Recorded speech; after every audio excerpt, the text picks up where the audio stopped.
Hi, I'm Teacher Prix, and I want to help you talk to anyone, anywhere, anytime in English. This is a surprise live video. Haha. I usually make the live videos on Friday nights, but I haven't had so much time to make the live videos on Fridays. So I decided that today would be the day to make a live video for you guys, and I'm very excited. I have some things to tell you guys. Let's see who is joining. Um, if you are joining the video, say hi.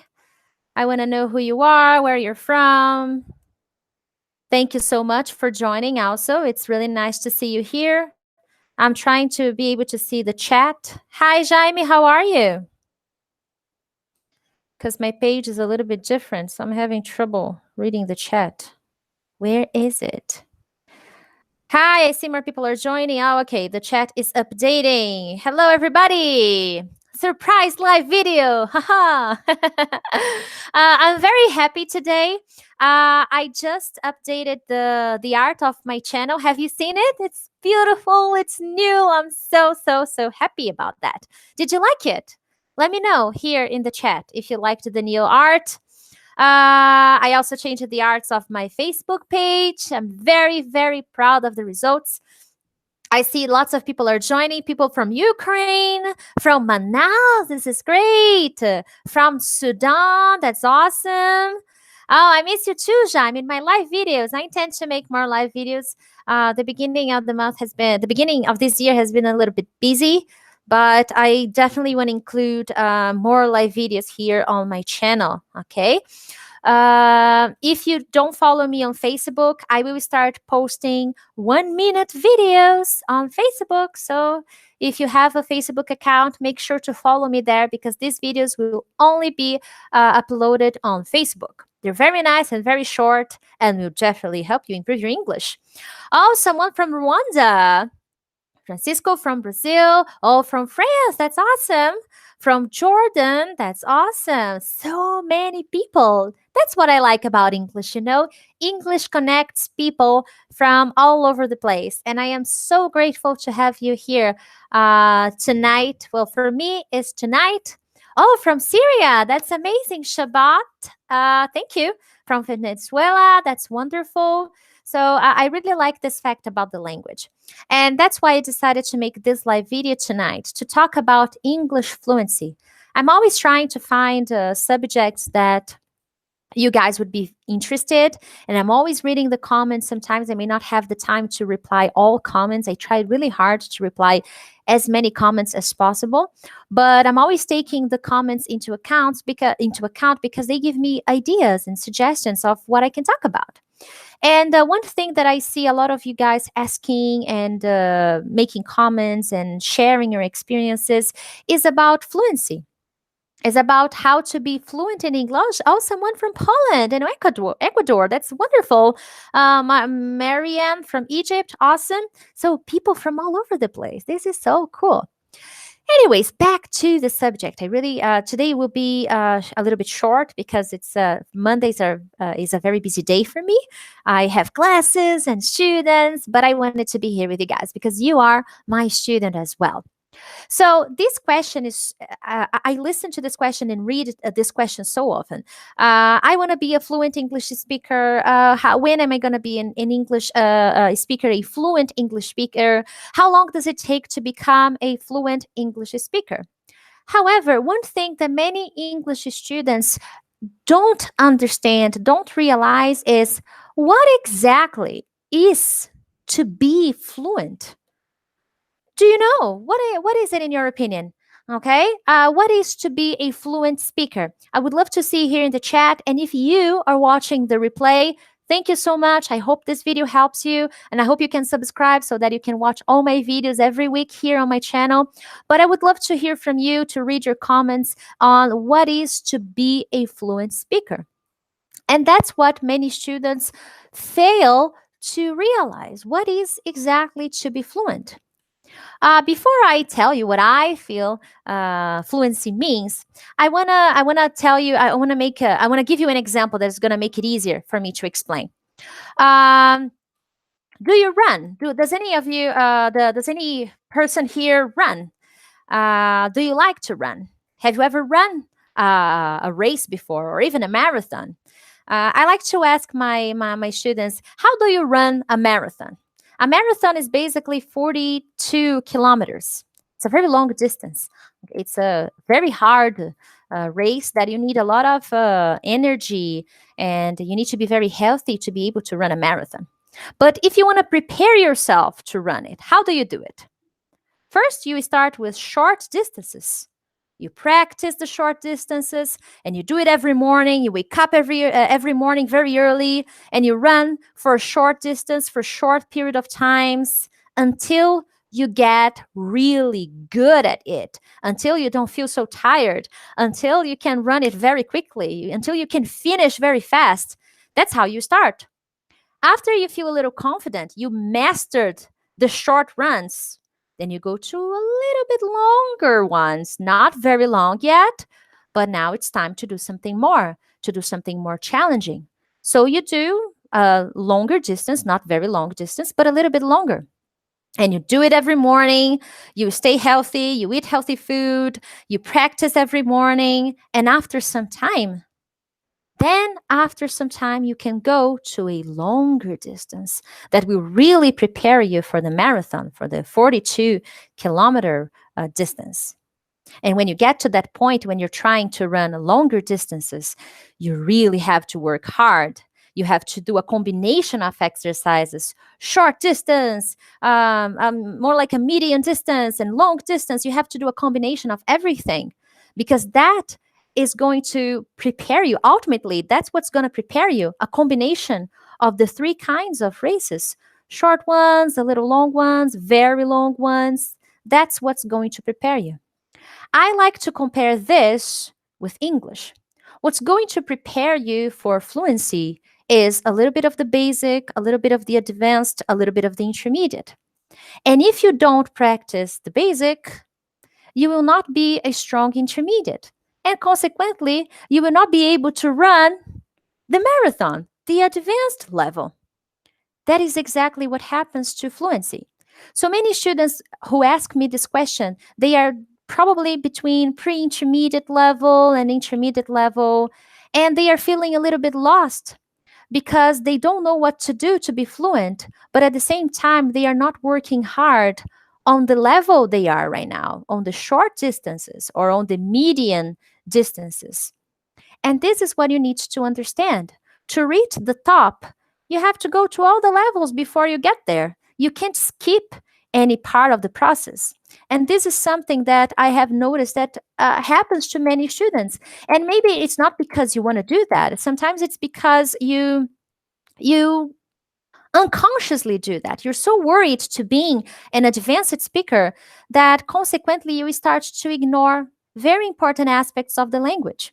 Okay, so Ricardo says the way you're speaking right now, this is interesting, Ricardo. I'm going to talk about that. Okay, Shabbat said to talk to native speakers and practice every day. Jaime says to be fluent is to be able to think in English and speak naturally. Okay, Darwin says without traveling, to be fluent in English without traveling to an English speaking country. That's possible, Darwin. I did that, and I know many people who did it too. Okay, Gabriel says, for me, it's to be able to speak every time, anywhere, with everyone. All right, to be able to hear the radio, to listen to the radio in English. Okay, these are very good answers. All right, but here's something I want to tell you that may make you happy or not. We'll see. Hey, and if you're watching this for the first time, if you're new around here, how about subscribing? And if you already part of this community, don't forget to click like, hit the like button. Okay, I really appreciate that. That would be fun. Anyways, to be a fluent speaker, you can be a fluent speaker in any level. You can be a fluent speaker at the basic level. You can be a fluent speaker at the intermediate level. And you can be a fluent speaker at the advanced level. Okay, what is the difference, Priscilla? Because seriously, how can I be a fluent speaker at the basic level?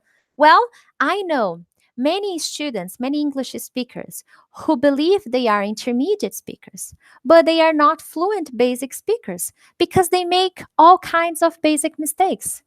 So you can be a fluent basic speaker. You can be a fluent intermediate speaker and a fluent advanced speaker. And fluency has nothing to do with not making mistakes. Another association students tend to make. Oh, when I become a fluent speaker, I will never make mistakes again. Huh, that would be awesome. I wish that were true. But that's not really the case. Being fluent doesn't mean not making mistakes, it just means communicating effectively, efficiently. And if you make a mistake here or a mistake there, it's all right, as long as the other person can understand you. That's the goal. That's what I try to do here on my channel with you guys with my videos. I'm not trying to make you become a perfect English speaker. I'm trying to make you become a person who communicates effectively. Okay. So, communication, a fluent speaker is, with some definitions here, because I promised you that, you communicate without hesitation. So, imagine if I were here making a video and I were like here and I did this thing like, and the house, and that's not being fluent. Now, I could be speaking very quickly and make mistakes. Okay, so it's natural. I have so many students who are really good students. They speak well, they do not make hesitations anymore, but they make mistakes. Now, am I going to say they are not fluent? Not at all. They are. They make mistakes, but they don't hesitate. They make no hesitation. They keep going and they keep trying. That's what I want you to do. That's what I want you to start thinking about. Okay? Hesitation is a sign of no fluency. So if you are hesitating too much in your level, remember, if you are a beginner and you hesitate a lot to answer basic questions, then you're not fluent at your level. If you are an intermediate speaker and you hesitate a lot to talk about basic things, your last weekend or your last vacation or what you did yesterday, and you hesitate a lot, then you're not a fluent intermediate speaker. If you are an advanced speaker and every time I ask you, okay, let's talk about science or let's talk about what is happening in your country, and you hesitate to do that, then you're not a fluent advanced speaker. So fluency is very specific to your level. You can be an amazing basic speaker. You can talk about food, you can talk about weekend, you can talk about things you like, things you dislike very, very well. That will make you a fluent speaker. That means you are ready to go to the next level. Okay, so that's the key. All right, you communicate within your level, and that is important. Now, if you are doing that well, if you're communicating well at that level, you can move on to the next one. That means you're ready to go to the next level, okay, and become a fluent speaker at that level, okay. Another thing that means to be a fluent speaker, communicating without pausing too much. And when I say pausing, it's very similar to the hesitation. Sometimes the hesitation means that you don't know the word, you don't know the vocabulary, or you don't know how to build the sentence in English. But pausing can also mean that you're thinking too much to create the perfect answer. I've got some students like that. They speak well, but they pause because they want to think of the best answer, a perfect answer, the perfect words, the perfect pronunciation, the perfect intonation.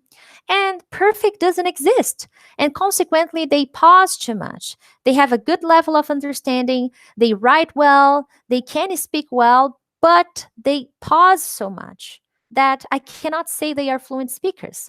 So if you're doing this, think about it. You want to communicate. You don't want to be perfect. You don't want to have the perfect intonation. I do believe the intonation is very important, but you need to respect that. And when you pause too much because you're thinking too much, that's not really fluency. I'm not saying that I don't think about what I want to say. I'm just saying that if I were here trying to talk to you guys and at the same time think of all the words I wanted to say, all the mistakes that I probably have made, because I'm a human being, I'm a teacher, I study a lot, but I also make mistakes, I wouldn't do it. I would pause and I would freeze. I would get stuck.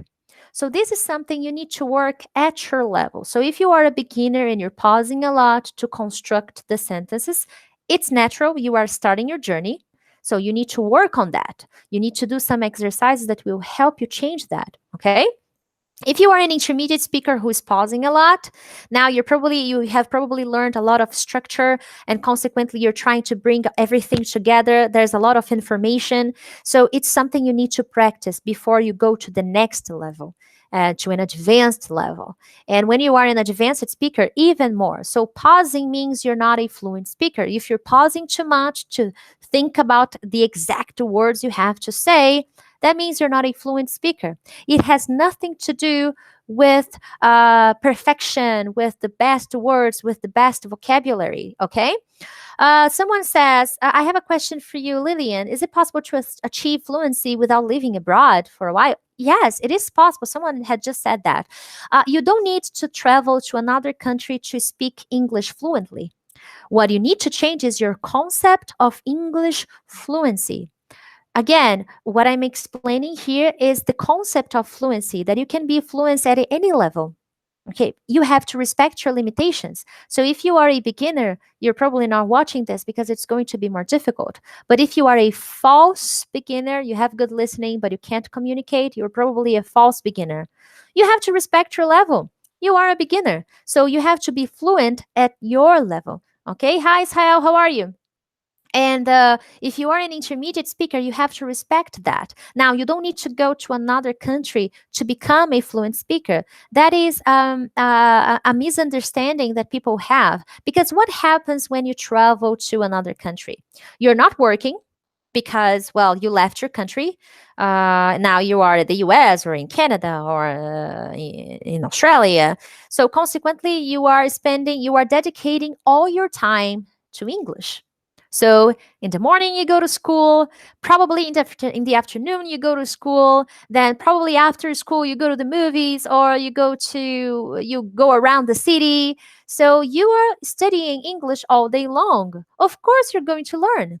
So that is the concept that people misunderstand. Oh, only going abroad I will learn? Not really. If you are dedicated to your studies here in your country, I was going to say here in Brazil, not in Brazil, from wherever you are. So if you dedicate yourself to studying English, to being consistent to your studies, and you will have to make some investments because you study alone, but at some point you have to talk to someone. You need to have a teacher, a coach, an instructor. You need to be talking to someone at some point.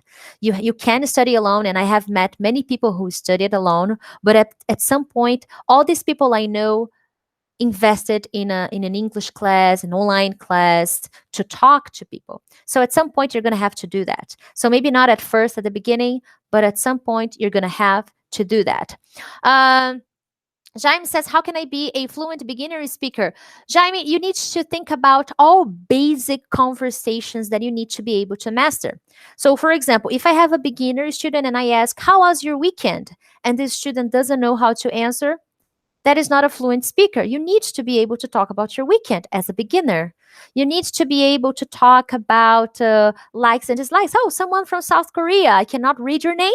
It's a little bit hard for me, but hey, welcome to the channel.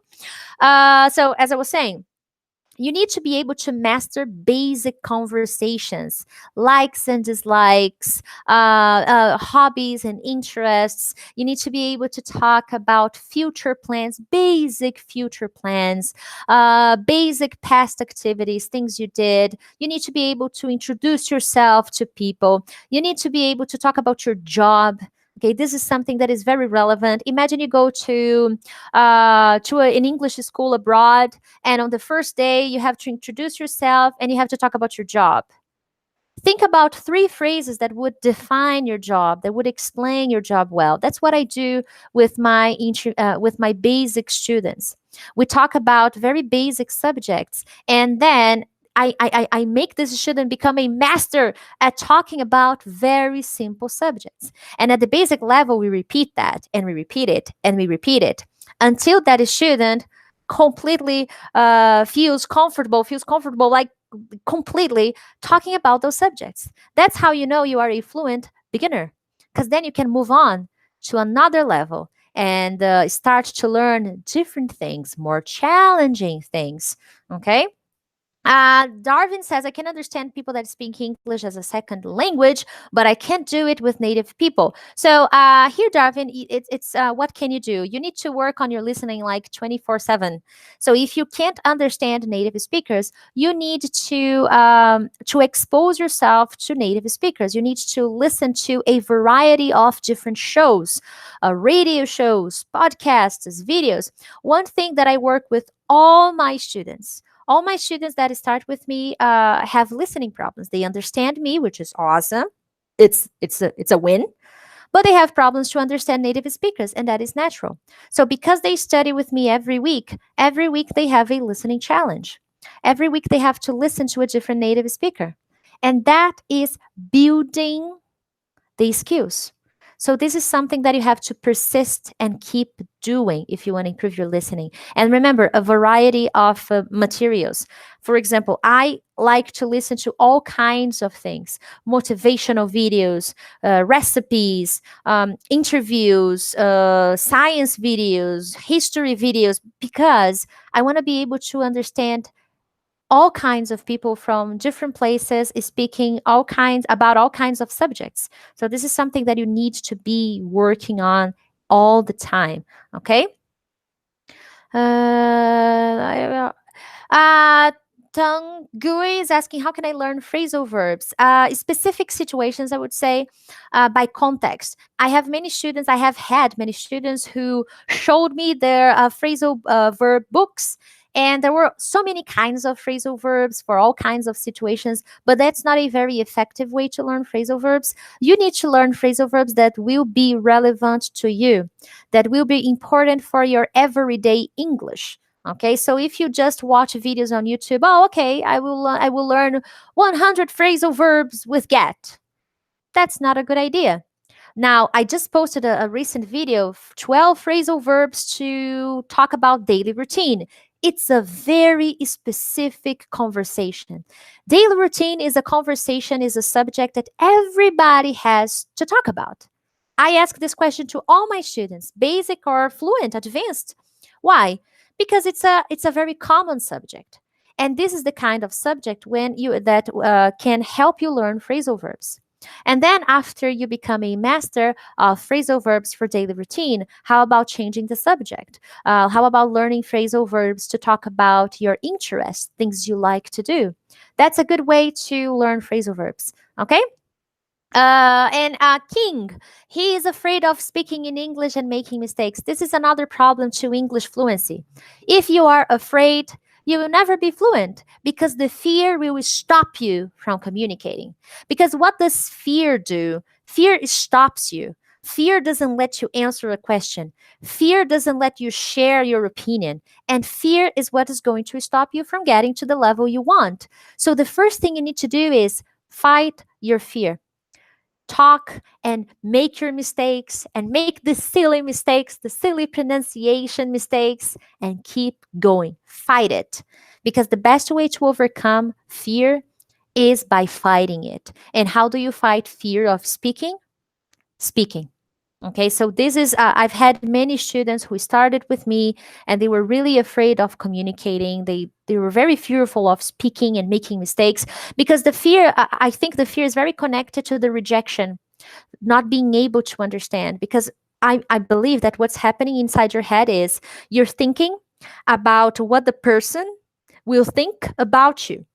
Oh, this person will not understand me. Oh my God, this person will judge me. Oh my God, I'm not good enough. So, all these feelings will cause the fear, and the fear will make you anxious, and consequently, no communication will happen. Okay? So, keep going, keep fighting. Let's see. Patricia is saying, are phrasal verbs the same in British English and in American English? Yes and no. There are some differences. Okay, so I would slight differences. They may have some specific phrasal verbs, or sometimes a phrasal verb that is very popular in American English is not so popular in British English. So you have to pick the one you like the most. So I like American English. So everything I teach here is from American books or the knowledge that I got while I was in the US, culturally speaking, historically speaking. So everything I try to teach from an American perspective. I'm not an American, I'm not a native American speaker, but that's what I learned. Okay. And finally, guys, this was the main message I wanted to send you. You can be an amazing fluent speaker at your level. Okay. Now, one thing that you may be wondering, okay, Priscilla, I am a beginner and I'm a fluent beginner. How can I get to the next level? Baby steps. Remember the marathon. You can't run 42 kilometers if you don't know how to run 12, 20, 15.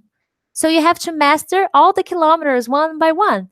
The same thing with English. If you want to become an amazing advanced speaker that can talk to anyone, anywhere, anytime, with the specific subjects, you need to be able to start with the short distances, with the basic subjects. And then when you become more confident, you can move on and try different subjects and go from there. Talking about different subjects, you will consequently learn new vocabulary, learn new structure.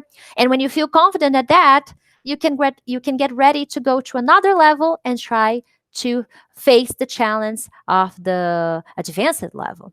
Okay, it's just like a marathon. You have to respect all the steps, and that way you are going to become a solid, confident English speaker that can talk to anyone, anywhere, anytime in English.